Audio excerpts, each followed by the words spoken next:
नमस्कार दोस्तों, भाषा अध्ययन यूट्यूब चैनल पर आपका स्वागत है। आज हम करने वाले हैं सेकंड यूनिट का हिंदी साहित्य इतिहास लेखन। साहित्य इतिहास लेखन की पद्धति, साहित्य दर्शन और हिंदी साहित्य का काल विभाजन से संबंधित प्रश्नों की श्रृंखला को सुबह हम इसकी थ्योरी कर चुके हैं। अगर आपने वो वीडियो अभी तक नहीं देखा है तो आप मेरे चैनल पर विजिट करके वो वीडियो देख सकते हैं।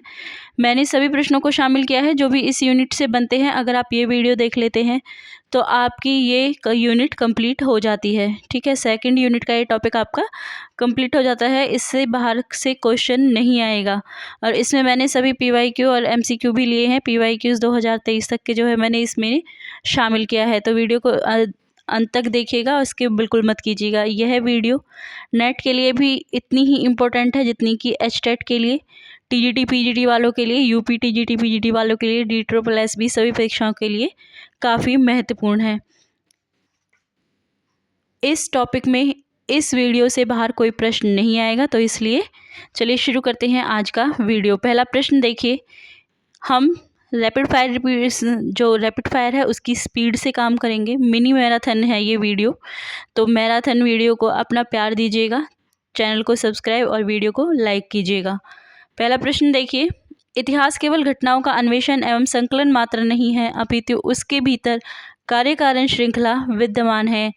यह कथन किसका है? विकल्प है हमारे 1 तेन, 2 डार्विन, 3 मार्क्स या फिर 4 हीगल।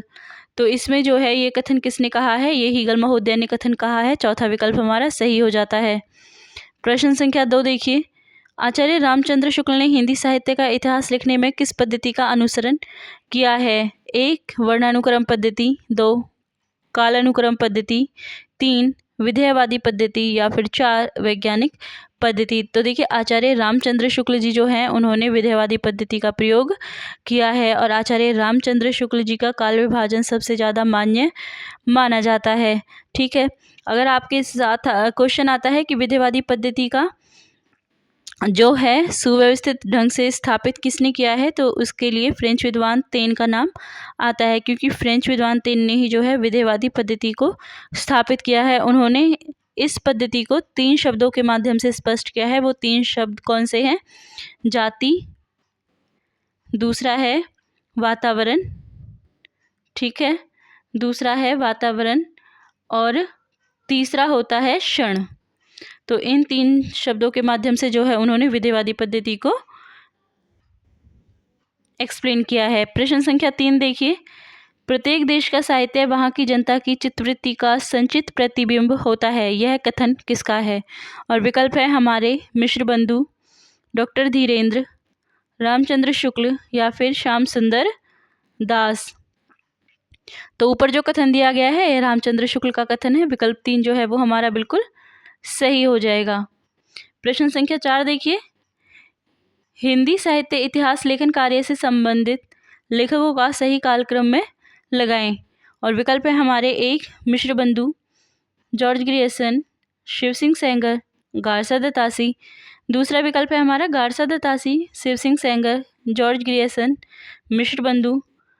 तीसरा विकल्प है जॉर्ज ग्रियर्सन, मिश्र बंधु, शिव सिंह सेंगर, गारसा दत्तासी और अंतिम में है Shiv Singh Sengar, Garcin, George Grierson, Mishra Bandhu और गारसा दत्तासी। तो देखिए, अगर हम इन्हें कालक्रम के अनुसार लगाते हैं सही अनुक्रम, तो क्या आता है हमारा? सही अनुक्रम हमारा आता है विकल्प 2। सबसे पहले गारसा दत्तासी, उसके बाद शिव सिंह सेंगर, उसके पश्चात जॉर्ज ग्रियर्सन और अंत में मिश्र बंधु। ठीक है, तो दूसरा विकल्प जो है हमारा वो बिल्कुल सही हो जाएगा। प्रश्न संख्या 5 देखिए, हिंदी साहित्य का इतिहास सर्वप्रथम किस भाषा में लिखा गया? और विकल्प है हमारे 1 अंग्रेजी, 2 हिंदी, 3 उर्दू, 4 फ्रेंच।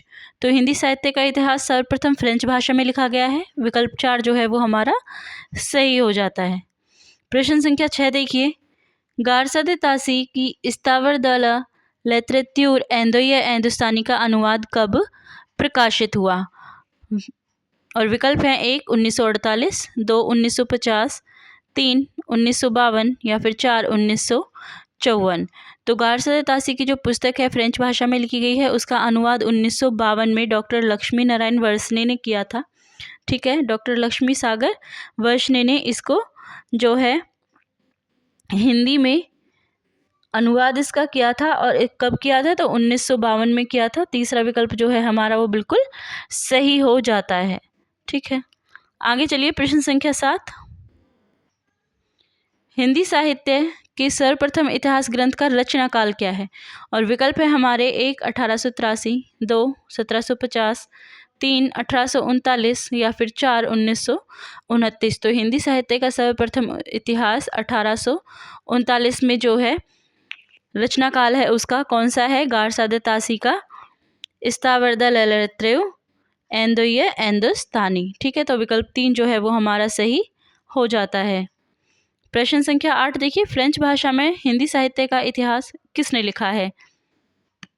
और विकल्प है हमारे 1 अरस्तु, 2 जॉर्ज ग्रियर्सन, 3 गारसादा तासी, 4 उपरोक्त में से कोई नहीं। तो फ्रेंच भाषा में हिंदी साहित्य के इतिहास को लिखने वाले जॉर्ज ग्रियर्सन थे। माफ कीजिएगा, गारसादा तासी थे। तो तीसरा विकल्प जो है वो हमारा सही हो जाता है। प्रश्न संख्या 9, हिंदी साहित्य के इतिहास लेखन की परंपरा का शुभारंभ किसने किया?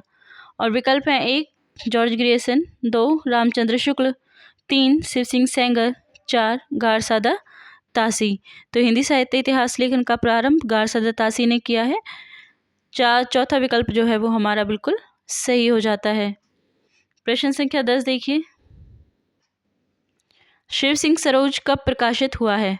और विकल्प है हमारे 1 1800, 2 1883, 3 1850, 4 1878। तो शिव सिंह सेंगर के जो प्रकाशन वर्ष है वो क्या है? 1883 है। प्रश्न संख्या 11, गारसादा तासी की इस्तावरदा ललत्रय एंदोये हिंदुस्तानी में संकलित कवियों की संख्या कितनी है? 1 800, 2 900, 3 738, 4 600। तो गारसादा तासी की जो रचना है उसमें 738 कवियों को सम्मिलित किया गया है। तो विकल्प 3 जो है वो हमारा सही हो जाएगा। अगर आपके पेपर में क्वेश्चन आता है कि गारसादा तासी की पुस्तक में हिंदी कवि कितने थे, तो आपको करके आना है 72। ठीक है, क्योंकि गारसादा तासी ने 72 हिंदी कवियों को अपने जो ग्रंथ है उसमें स्थान दिया था। 738 में से 72 जो थे वो हिंदी कवि थे। प्रश्न संख्या 12 देखिए, शिव सिंह सेंगर ने किस सदी से हिंदी साहित्य का आरंभ माना है? और विकल्प है हमारे 1 7वीं सदी, 2 8वीं सदी, 3 9वीं शती या फिर 4 छठी शती। तो देखिए, शिव सिंह सेंगर जी ने हिंदी साहित्य का आरंभ जो है 7वीं शताब्दी से माना है। पहला ही विकल्प जो है वो हमारा सही हो जाता है। प्रश्न संख्या 13, the modern vernacular literature of Hindustan के लेखक कौन है? और विकल्प है हमारे जॉर्ज ग्रियर्सन, मिश्र बंधु, शिव सिंह सेंगर, गारसादा तासी। तो the modern vernacular literature of Hindustan जो है जॉर्ज ग्रियर्सन ने लिखा है। पहला ही विकल्प हमारा सही हो जाता है।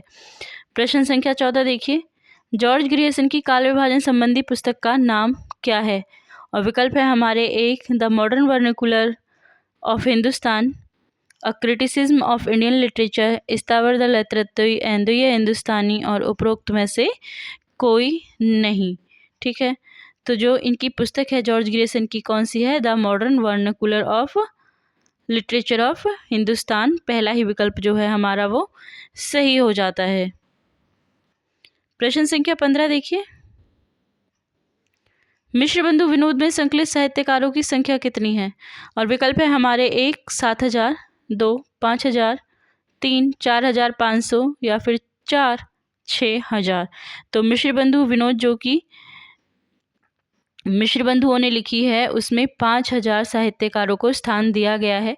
अगर आपके पास आता है 4551 तो आपको वो करके आना है, क्योंकि जो एग्जैक्ट संख्या है वो है 4551, लेकिन हमें क्योंकि यह संख्या नहीं मिली हुई है तो हम क्या कहेंगे कि 5000, क्योंकि 4500 से ये ज़्यादा है तो इसलिए 5000 साहित्यकारों को मिश्र बंधु विनोद में संकलित किया गया है। तो विकल्प 2 जो है वो हमारा सही हो जाता है। प्रश्न संख्या 16 देखिए, मिश्र बंधुओं द्वारा काल विभाजन किया गया। तो जो नाम दिए गए हैं हमें बताना है कौन सा नाम जो है मिश्र बंधुओं ने प्रयोग किया है। 1 प्रारंभिक काल, 2 माध्यमिक तथा अलंकृत काल, 3 परिवर्तन तथा वर्तमान काल या फिर 4 उपरोक्त सभी। तो मिश्र बंधुओं ने देखिए जिस काल विभाजन का प्रयोग किया है वो विकल्प 4 हो जाएगा, क्योंकि ये सभी नाम जो है मिश्र बंधुओं द्वारा दिए गए हैं काल विभाजन में। प्रश्न संख्या 17 देखिए, हिंदी साहित्य के इतिहास में लेखकों व कवियों का कालक्रम अनुसार वर्गीकरण सर्वप्रथम किसने किया है? 1 जॉर्ज ग्रियर्सन, 2 मिश्र बंधु, 3 शिव सिंह सेंगर, 4 गारसादा तासी। तो हिंदी साहित्य के इतिहास में लेखक व कवियों का कालक्रम के अनुसार अगर वर्गीकरण आता है तो सबसे पहले किसने किया है? जॉर्ज ग्रियर्सन ने किया है। ठीक है, तो पहला ही विकल्प जो है वो हमारा सही हो जाता है। प्रश्न संख्या 18 देखिए, डॉक्टर रामकुमार वर्मा ने आदिकाल को क्या नाम दिया है? 1 संधि एवं चारण काल, 2 भक्ति एवं रीति काल, 3 आधुनिक काल या फिर 4 उपरोक्त सभी। तो डॉक्टर रामकुमार वर्मा ने आदिकाल को संधि एवं चारण काल का नाम दिया है। पहला विकल्प जो है वो हमारा सही हो जाता है। देखिए मैं इसकी थ्योरी करा चुकी हूँ, अगर आपने वो वीडियो नहीं देखा है तो पहले आप वो वीडियो प्लीज़ देख लें, उसके बाद जो है आपको किसी भी क्वेश्चन में कोई परेशानी नहीं आएगी। प्रश्न संख्या 19 देखिए, हिंदी साहित्य का सर्वाधिक उल्लेखनीय इतिहास ग्रंथ किसने लिखा है? और विकल्प है हमारे 1 आचार्य चतुर्सेन, 2 आचार्य रामचंद्र शुक्ल, 3 रमाशंकर शुक्ल, 4 जॉर्ज ग्रियर्सन। तो हिंदी साहित्य में जो सर्वाधिक उल्लेखनीय इतिहास ग्रंथ लिखा है वो है आचार्य रामचंद्र शुक्ल, जिन्होंने 1929 में हिंदी साहित्य का इतिहास लिखा है। ठीक है, तो विकल्प 2 जो है वो हमारा बिल्कुल सही हो जाता है।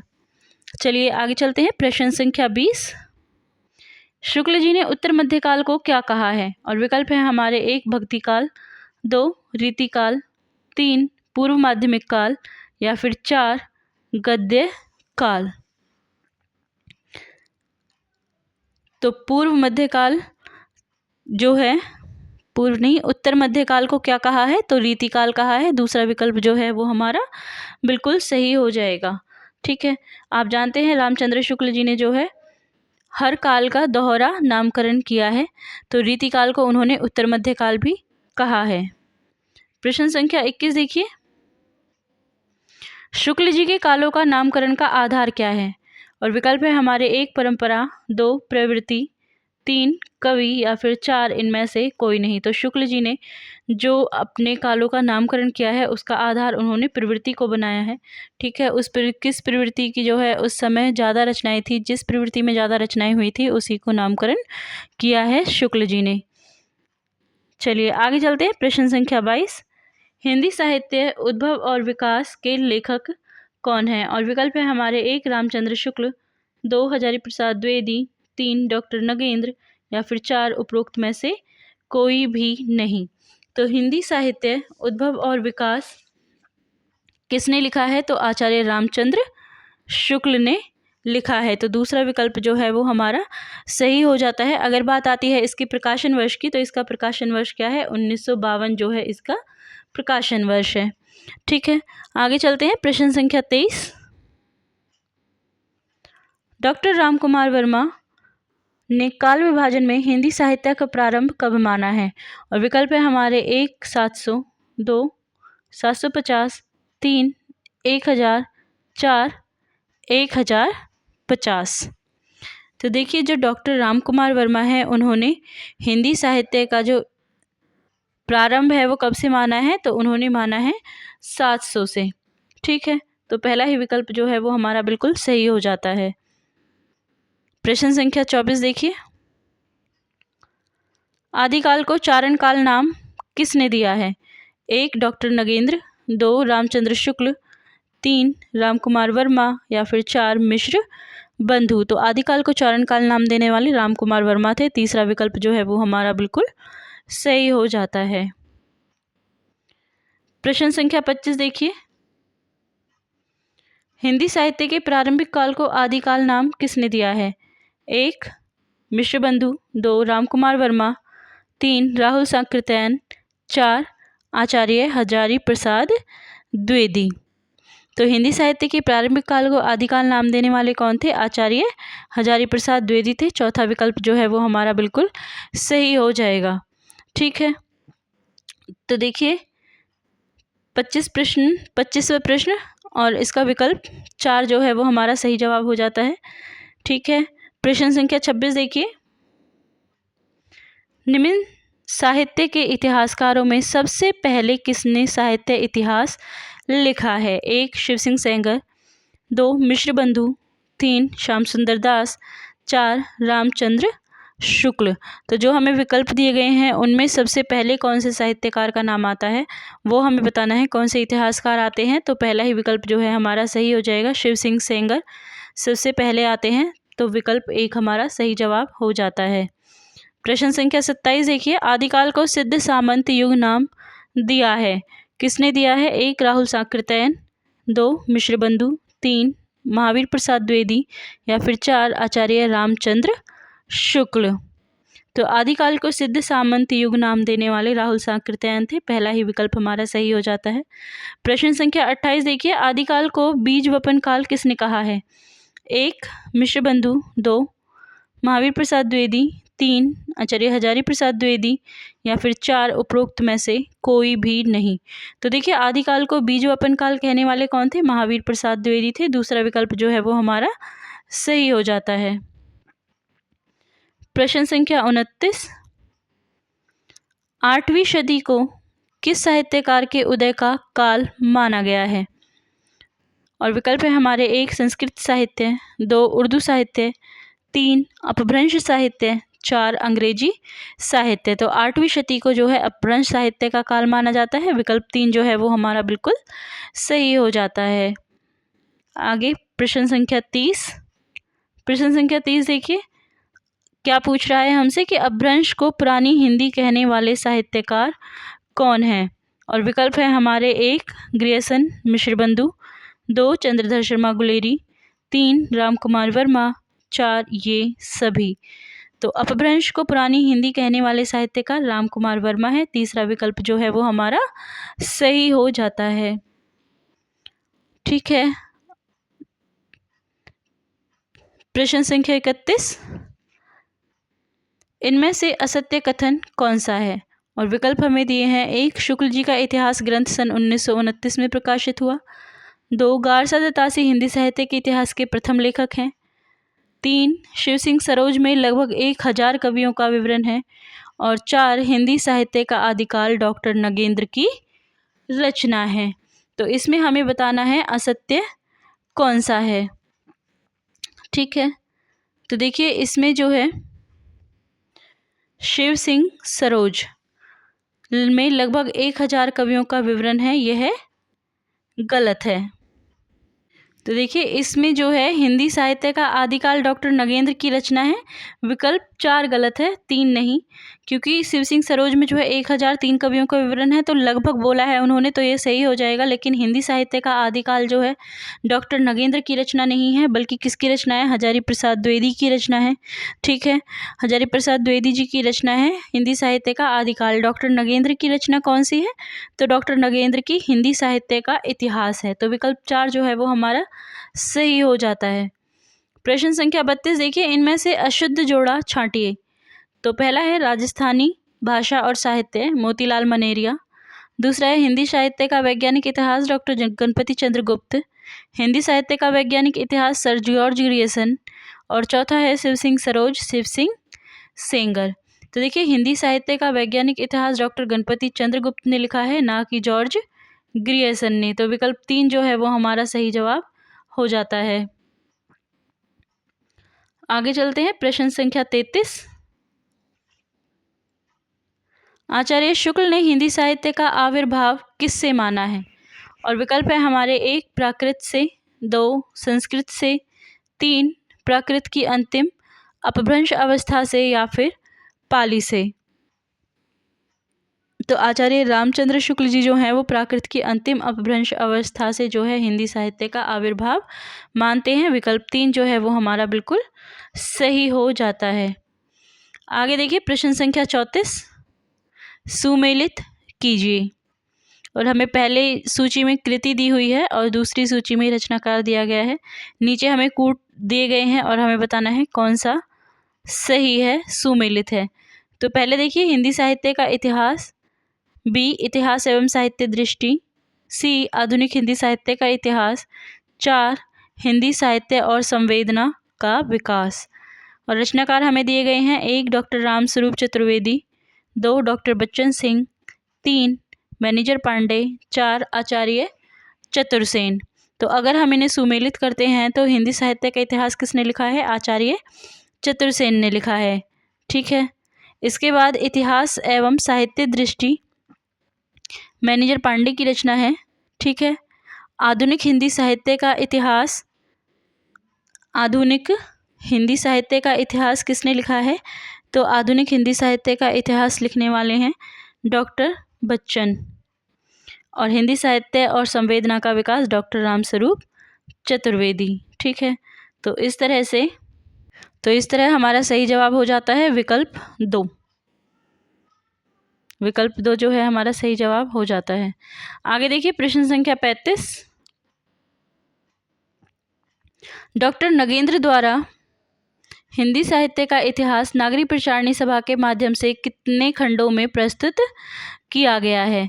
और विकल्प है हमारे 1 20, 2 30, 3 18 या फिर 4 15। तो डॉक्टर नगेंद्र द्वारा हिंदी साहित्य के इतिहास नागरिक प्रचारणी सभा के माध्यम से 18 खंडों में प्रस्तुत किया गया है। तीसरा विकल्प जो है वो हमारा सही हो जाता है।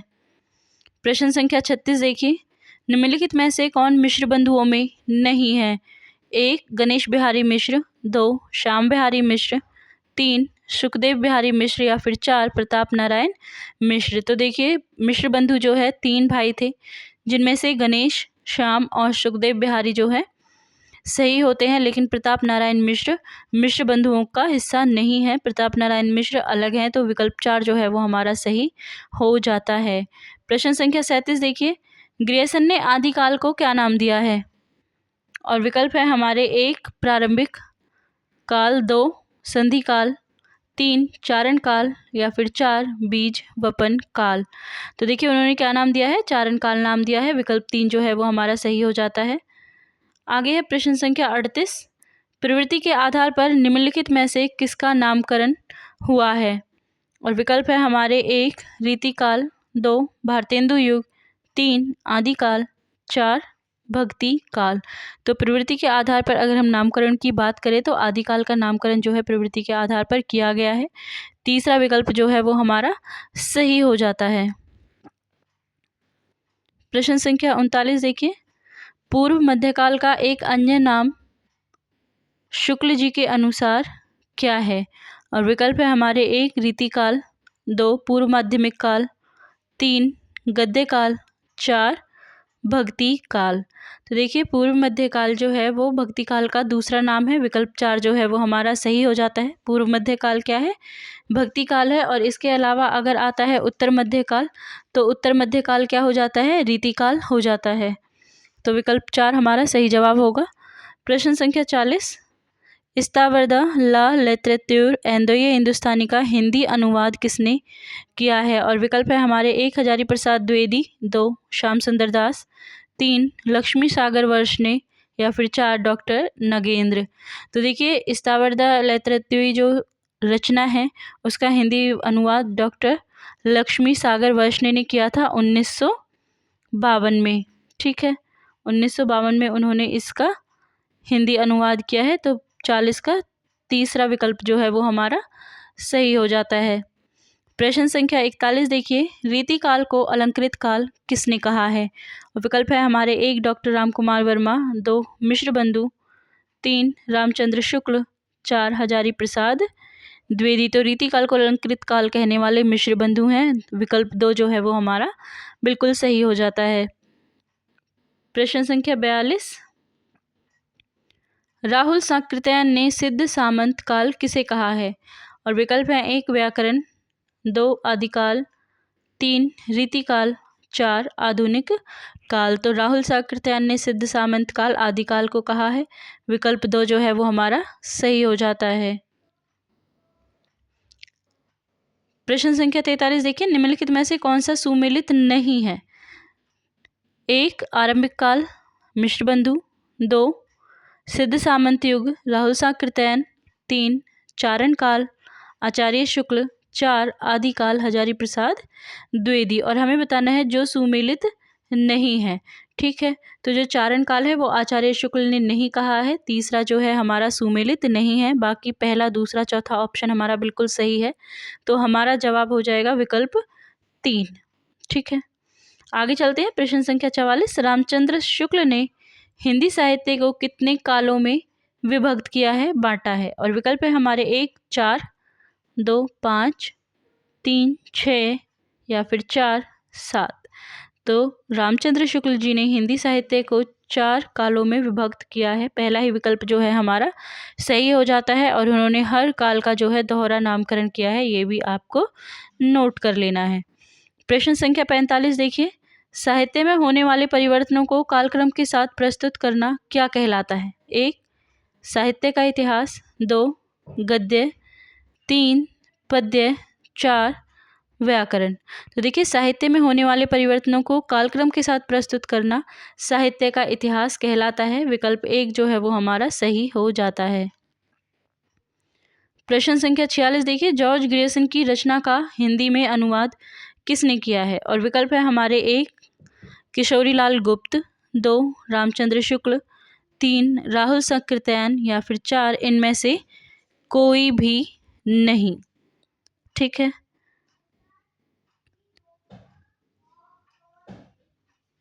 तो देखिए इसमें जो है जॉर्ज ग्रियर्सन की रचना का हिंदी में अनुवाद किसने किया है? तो किशोरीलाल गुप्त, पहला ही विकल्प जो है वो हमारा सही हो जाता है। किशोरीलाल गुप्त जी ने जॉर्ज ग्रियर्सन की रचना, जिसका नाम the modern vernacular literature of northern Hindustan है, उसको हिंदी में जो है अनुवाद किया था उसका। ठीक है, उसको हिंदी में अनुवाद किया था 1957 में जो है वो प्रकाशित हुआ था। कब हुआ था प्रकाशित? 1957 में प्रकाशित हुआ था।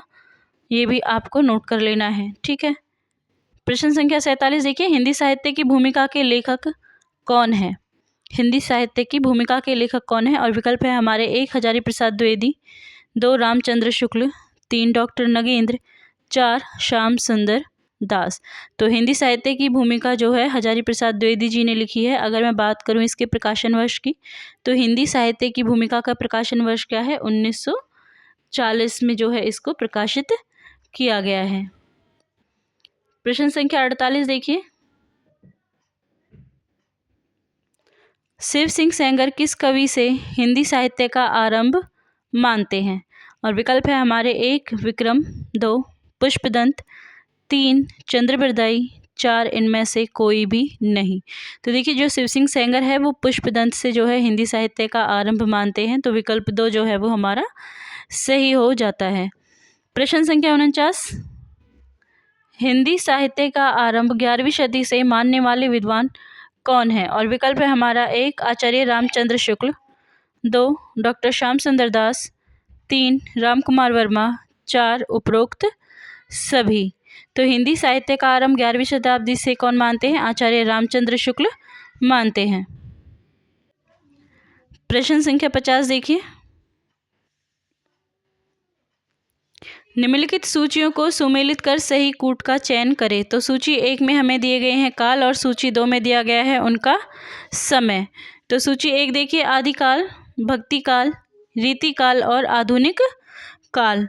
सूची 2 देखिए, 1850 से अब तक, 1000 से 1350 ईस्वी।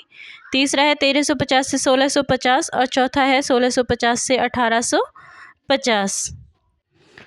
तो अगर हम इन्हें सुमेलित करते हैं तो देखिए सबसे पहले क्या आता है? आदिकाल। आदिकाल के अगर समय की बात करें तो 1000 से 1350।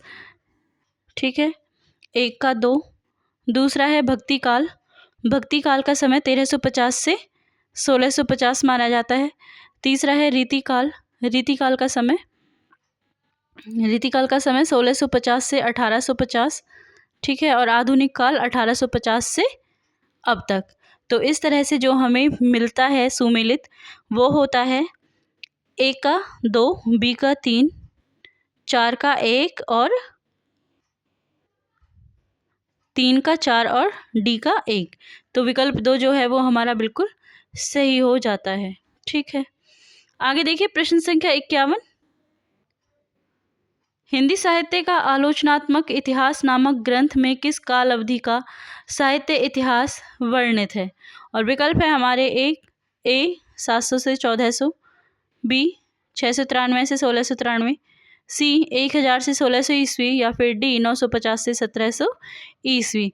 तो हिंदी साहित्य का आलोचनात्मक इतिहास जो है उसमें 693 से 1693 तक का साहित्य इतिहास वर्णित है। किसने लिखा है हिंदी साहित्य का आलोचनात्मक इतिहास? तो डॉक्टर राम कुमार वर्मा ने लिखा है। ठीक है, डॉक्टर राम कुमार वर्मा ने लिखा है। और अगर इसके प्रकाशन वर्ष की मैं बात करूं तो हिंदी साहित्य का आलोचनात्मक इतिहास जो है कब लिखा गया है? 1938 में लिखा गया है। ये भी आपको नोट कर लेना है। 1938 में हिंदी आलोचनात्मक इतिहास डॉक्टर राम कुमार वर्मा ने लिखा है, जिसमें इन्होंने साहित्य के 693 ईस्वी से 1693 ईस्वी तक के जो काल अवधि है उसको वर्णित किया है।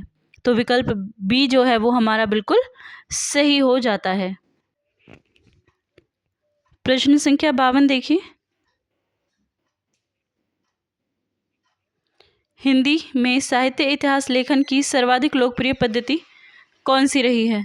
और हमारे विकल्प हैं एक वर्णानुक्रम पद्धति, 2 विधेयवादी पद्धति, 3 वैज्ञानिक पद्धति या फिर 4 काल अनुक्रमी पद्धति। तो हिंदी साहित्य लेखन में जो है चारों ही पद्धतियों का प्रयोग किया गया है, परंतु विधेयवादी पद्धति को जो है सबसे लोकप्रिय माना गया है। विधेयवादी पद्धति किसने प्रयोग की है?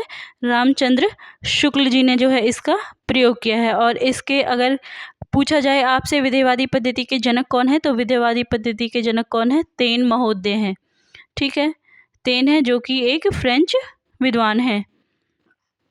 उन्होंने विधेयवादी पद्धति की व्याख्या की है। प्रश्न संख्या 53 देखिए। किसी भी साहित्य के इतिहास को समझने के लिए उससे संबंधित जातीय परंपराओं, राष्ट्रीय और सामाजिक वातावरण एवं सामयिक परिस्थितियों का अध्ययन विश्लेषण आवश्यक है। यह कथन किस पद्धति के संदर्भ में कहा गया है? विकल्प है हमारे एक विधेयवादी पद्धति, 2 कालानुक्रमी पद्धति, 3 वर्णानुक्रम पद्धति, 4 वैज्ञानिक पद्धति। तो देखिए यह विधेयवादी पद्धति के विषय में बात हो रही है, क्योंकि विधेयवादी पद्धति जो होती है उसमें क्या है कि किसी भी साहित्य के इतिहास को समझने के लिए उससे संबंधित जातीय परंपरा, राष्ट्रीय और सामाजिक वातावरण, समसामयिक परिस्थितियाँ आदि का अध्ययन और विश्लेषण किया जाता है। ठीक है, इसीलिए जो विधेयवादी पद्धति है वो सबसे अधिक लोकप्रिय पद्धति मानी गई है। आगे है प्रश्न संख्या 54। राकेश अग्रवाल नाम के एक विद्वान ने अपने साहित्य इतिहास ग्रंथ में इन रचनाकारों को इस क्रम में रखा है। और रचनाकार हैं कबीर, केशव, बंग महिला, मनु भंडारी। साहित्य इतिहास लेखन की कौन सी पद्धति का वह प्रयोग कर रहे हैं?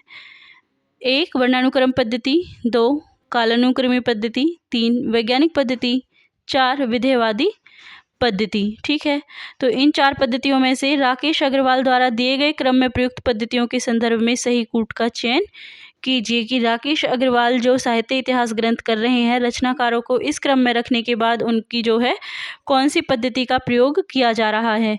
और हमें कूट दिए गए हैं एक 2 और 3 का प्रयोग, बी 1 3 और 4 का प्रयोग, सी 1 और 2 का प्रयोग या फिर डी 1 और 3 का प्रयोग। तो देखिए अगर हम इसकी देखें रचनाकारों का क्रम, पहले कबीर, उसके बाद केशव, उसके पश्चात बंग महिला और अंत में मनु भंडारी उन्होंने रखा है। तो इसका विकल्प सी हो जाएगा, क्योंकि वह जो है वर्णानुक्रम पद्धति और कालानुक्रम पद्धति का प्रयोग कर रहे हैं। ठीक है, वैसे तो इसमें सभी पद्धतियों का प्रयोग किया जा रहा है, लेकिन प्रश्न की दृष्टि से अगर देखा जाए तो विकल्प सी जो है वो हमारा सही जवाब हो जाता है। प्रश्न संख्या 55। रामचंद्र शुक्ल ने अपने पूर्ववर्ती साहित्य इतिहास ग्रंथों के लिए निम्नलिखित में विशेषणों कौन से विशेषणों का प्रयोग किया है? एक शिव सिंह सरोज कविवृत्त संग्रह, 2 modern vernacular of northern Hindustan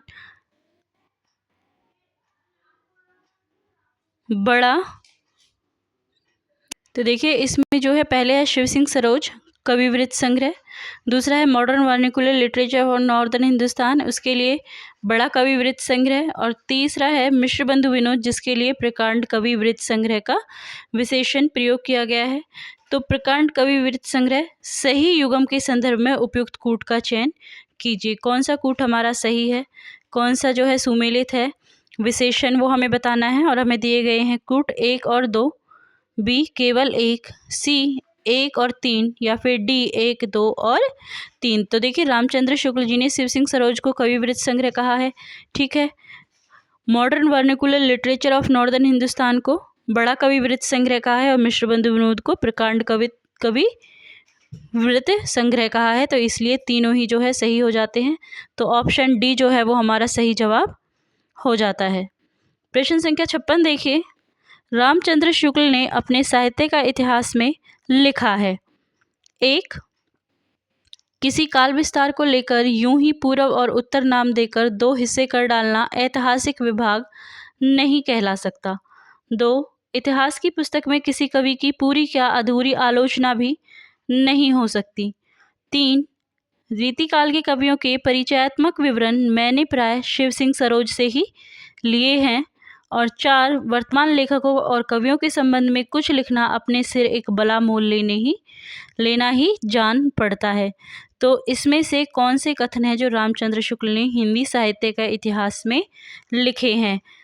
कूट हमें दिए गए हैं। पहला विकल्प है केवल 1, 2 और 3, 2 केवल 1, 2 और 4, तीसरा विकल्प है केवल 1, 3 और 4, और चौथा विकल्प है 1, 2 और 3, 4, ठीक है। तो देखिए इसमें जो है पहला, किसी काल विस्तार को यूं ही पूर्व और उत्तर नाम देकर 2 हिस्सों में कर डालना ऐतिहासिक भाग नहीं कहलाता, यह बिल्कुल सही है, ठीक है। इसके अलावा इतिहास की पुस्तक में किसी कवि की पूरी या अधूरी आलोचना भी नहीं हो सकती, दूसरा कथन भी सही है। रीतिकाल के कवियों के परिचयात्मक विवरण मैंने प्राय शिव सिंह सरोज से लिए हैं। तो इन्होंने लिखा है रीतिकाल के कवियों के परिचयात्मक विवरण मैंने प्राय शिव सिंह सरोज से लिए हैं, यह है गलत है, ठीक है। वर्तमान लेखकों और कवियों के संबंध में कुछ लिखना अपने सिर पर एक बला मोल लेना ही जान पड़ता है, यह भी सही है। तो पहला, दूसरा और चौथा विकल्प हमारा जो है सही हो जाता है। तो ऑप्शन बी जो है हमारा सही हो जाएगा, क्योंकि रीतिकाल के कवियों का परिचयात्मक विवरण शिव सिंह सरोज से नहीं बल्कि मिश्र बंधु विनोद से उन्होंने लिया है। तो विकल्प 3 को छोड़कर बाकी 1, 2, 4 हमारे सही विकल्प हो जाते हैं, ठीक है। तो ऑप्शन बी हमारा सही हो जाएगा। प्रश्न संख्या 57, रामचंद्र शुक्ल ने अपने इतिहास ग्रंथ की सामग्री के सहयोग के लिए निम्न ग्रंथों का नाम दिया है। 1, मिश्र बंधु विनोद, 2, शिव सिंह सरोज, 3, हिंदी गोविंद रत्नमाला, 4, कविता कौमुदी, 5, हिंदी काव्यधारा, 6, ब्रजमाधुरी सार। तो हमें बताना है कि इसमें सही कूट क्या है। केवल 1, 2, 3 और 4, बी केवल 1, 2, 3, 4, 5, सी केवल 1, 3, 4 और 6, और डी केवल 1, 3, 4, 5 और 6। तो देखिए रामचंद्र शुक्ल जी ने जो अपने इतिहास का ग्रंथ की सामग्री ली है उसके सहयोग के लिए उन्होंने किन किन ग्रंथों का नाम दिया है। तो मिश्र बंधु विनोद से उन्होंने जो है सहायता ली है। इसके अलावा हिंदी गोविंदमाला से उन्होंने सहायता ली है। हिंदी गोविंदमाला किसकी रचना है? हिंदी गोविंदमाला बाबू श्याम सुंदर दास की रचना है, ठीक है। बाबू श्याम सुंदर दास की रचना है हिंदी गोविंदमाला, उनसे उन्होंने जो है ली है सामग्री। इसके अलावा कविता कौमुदी जो कि राम नरेश त्रिपाठी जी की रचना है, उससे भी उन्होंने जो है कुछ न ग्रहण किया है, ठीक है। और उसके बाद हिंदी काव्यधारा से उन्होंने नहीं लिया है, लेकिन ब्रजमाधुरी सार, ठीक है, ब्रजमाधुरी सार किसकी है? वियोगी हरि जी की रचना है, और इससे भी इन्होंने जो है अपने ग्रंथ के लिए सामग्री ली है। तो अगर हम सही विकल्प देखें तो 1, 3, 4 और 6, तो विकल्प सी जो है वो हमारा सही हो जाएगा, क्योंकि शिव सिंह सरोज और हिंदी काव्यधारा से उन्होंने अपने इतिहास के लिए कोई भी सामग्री नहीं ली है, ठीक है। तो 2 और 5 को छोड़ने के बाद 1, 3, 4, 6 हमारा सही विकल्प हो जाता है। आगे चलते हैं। प्रश्न संख्या 58, असंगत युग्म को छांटिए या फिर असंगत युग्म को अलग कीजिए। और विकल्प है हमारे पहले में ग्रंथ दिया हुआ है और ग्रंथकार, तो भाषा काव्य संग्रह Shyam Sundar Das, sketch of Hindi literature Edwin Greaves, a history of literature FEK और हिंदी साहित्य विमर्श पद्मलाल पुन्नालाल बख्शी। तो इसमें हमें असंगत युग्म को छांटना है। तो देखिए इसमें हमें असंगत युग्म बताना है। तो भाषा काव्य संग्रह जो है श्याम सुंदर दास की नहीं है। श्याम सुंदर की रचना कौन सी है? तो श्याम सुंदर दास जी की रचना है हिंदी गोविंद रत्नमाला। ठीक है। और अगर हम बात करते हैं भाषा काव्य संग्रह की, तो भाषा काव्य संग्रह जो है किसकी रचना है? तो भाषा काव्य संग्रह महेश दत्त शुक्ल की रचना है। तो पहला ही विकल्प जो है हमारा सही जवाब हो जाएगा। असंगत युग्म हमें छांटना था, तो पहला विकल्प असंगत है। ठीक है। प्रश्न संख्या 59 देखिए 59। हिंदी साहित्य के इतिहास लेखकों कालक्रम के अनुसार सही क्रम में लगाइए। 1 हजारी प्रसाद द्विवेदी, मिश्र बंधु रामचंद्र शुक्ल और रामकुमार वर्मा। बी रामकुमार वर्मा, रामचंद्र शुक्ल, मिश्र बंधु हजारी प्रसाद द्विवेदी। सी रामचंद्र शुक्ल, मिश्र बंधु हजारी प्रसाद द्विवेदी, रामकुमार वर्मा। और अंतिम है मिश्र बंधु रामचंद्र शुक्ल, रामकुमार वर्मा और हजारी प्रसाद द्विवेदी। तो देखिए अगर हिंदी इतिहास लेखकों को कालक्रम के अनुसार अगर हम व्यवस्थित करें तो विकल्प डी जो है वो हमारा सही हो जाता है। सबसे पहले आते हैं मिश्र बंधु, उसके बाद रामचंद्र शुक्ल, उसके पश्चात रामकुमार वर्मा और अंत में हजारी प्रसाद द्विवेदी। तो विकल्प डी जो है वो हमारा बिल्कुल सही हो जाएगा। प्रश्न संख्या 60 देखिए गारसादे तासी ने हिंदुस्तानी साहित्य का इतिहास किस भाषा में लिखा है? 1 फ्रांसीसी, 2 जर्मनी, 3 अंग्रेजी या फिर 4 हिंदी। तो देखिए इसमें जो है गारसादे तासी ने किस भाषा में लिखा है? तो उन्होंने फ्रांसीसी भाषा में लिखा है। ठीक है। फ्रांसीसी भाषा को क्या लिखा गया है? फ्रेंच लिखा गया है। फ्रांसीसी की क्या भाषा होती है? फ्रेंच होती है। तो पहला ही विकल्प जो है वो हमारा सही हो जाता है। आगे चलते हैं प्रश्न संख्या 61। हिंदी निम्नलिखित इतिहास ग्रंथों का कालक्रम अनुसार सही क्रम क्या होगा? और हमें क्रम दिए गए हैं। 1 हिंदी साहित्य का आलोचनात्मक इतिहास, उसके पश्चात हिंदी साहित्य की भूमिका, उसके पश्चात हिंदी साहित्य का इतिहास और अंत में मिश्र बंधु विनोद। दूसरा विकल्प है हिंदी साहित्य का इतिहास, हिंदी साहित्य की भूमिका, मिश्र बंधु विनोद, हिंदी साहित्य का आलोचनात्मक इतिहास। विकल्प सी है हिंदी साहित्य की भूमिका, मिश्र बंधु विनोद, हिंदी साहित्य का आलोचनात्मक इतिहास और हिंदी साहित्य का इतिहास। और अंतिम है मिश्र बंधु विनोद, हिंदी साहित्य का इतिहास, हिंदी साहित्य का आलोचनात्मक इतिहास और हिंदी साहित्य की भूमिका। तो देखिए अगर हम इन्हें व्यवस्थित रूप में करते हैं तो सबसे पहले क्या आता है? मिश्र बंधु विनोद आता है। मिश्र बंधु विनोद के अगर मैं समय की बात करूं तो 1913 में जो है इसके पहले 3 भागों को प्रकाशित किया गया था। उसके बाद आता है हिंदी साहित्य का इतिहास। हिंदी साहित्य का इतिहास किसकी रचना है? तो हिंदी साहित्य का इतिहास जो है रामचंद्र शुक्ल जी की रचना है और इसका प्रकाशन वर्ष क्या है? 1929 है। ठीक है। इसके बाद आता है हिंदी साहित्य का आलोचनात्मक इतिहास जो कि डॉक्टर रामकुमार वर्मा ने लिखा है और उसका प्रकाशन वर्ष क्या है? 1938 उसका प्रकाशन वर्ष है। और अंत में आता है हिंदी साहित्य की भूमिका जो कि हजारी प्रसाद द्विवेदी जी ने लिखा है और उसका प्रकाशन वर्ष क्या है? 1940 है। तो इस तरह से जो विकल्प डी है वो हमारा सही हो जाता है। मिश्र बंधु विनोद 1913, हिंदी साहित्य का इतिहास 1929, हिंदी साहित्य का आलोचनात्मक इतिहास 1938 और हिंदी साहित्य की भूमिका 1940। तो विकल्प डी जो है वो हमारा सही हो जाता है। प्रश्न संख्या 62 देखिए निम्नलिखित रचनाओं को उनके रचनाकारों के साथ सुमेलित कीजिए।